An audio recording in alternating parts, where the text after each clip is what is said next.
Bilang Kapitulo 17, ang tungkod ni Aaron. Sinabi ng Panginoon kay Moises, sabihin mo sa mga Israelita na ang bawat pinuno sa bawat lahi ay magbibigay sa iyo ng isang baston at isulat doon ang kani-kanilang pangalan, 12 lahat ang baston.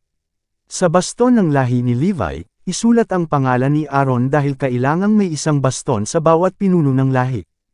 Ilagay mo ang lahat ng ito sa toldang tipanan, sa harapan ng kahon ng kasunduan kung saan ako nakikipagkita sa inyo ni Aaron.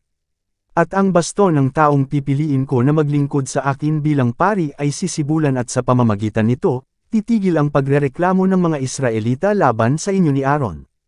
Kaya sinabi ito ni Moises sa mga Israelita, at ang bawat pinuno ng lahi ay nagbigay sa kanya ng baston.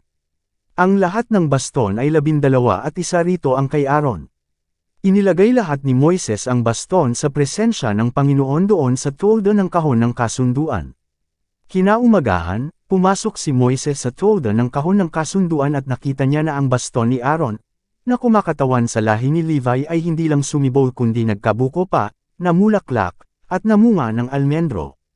Pagkatapos, inilabas ni Moises ang lahat ng baston at ipinakita sa lahat ng mga Israelita.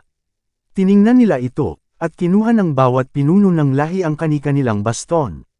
Sinabi ng Panginoon kay Moises, ibalik ang baston ni Aaron sa harapan ng kahon ng kasunduan para maging babala ito sa mga rebelde na mamamatay sila kung hindi sila titigil sa pagrerebelde laban sa akin.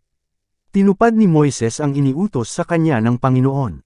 Sinabi ng mga Israelita kay Moises, mamamatay kami nitong lahat, dahil sino mang lumapit sa tolda ng Panginoon ay mamamatay. Mamamatay na ba kaming lahat?